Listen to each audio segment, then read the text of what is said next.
Here is a first version for a control to DC motor with two relay and two limiter with normal open and normal close contact. If I push switch 1 or power relay 1, motor work, but if limiter is activated, motor stop. I disconnect the relay and I can control just in reverse.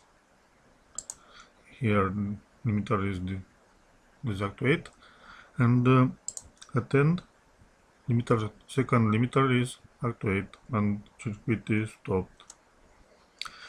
I can control just in reverse direction, and if motor is between first or between limiter 1 and limiter 2, can be controlled in both directions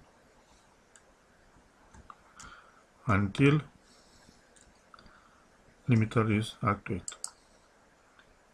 Here, that's it.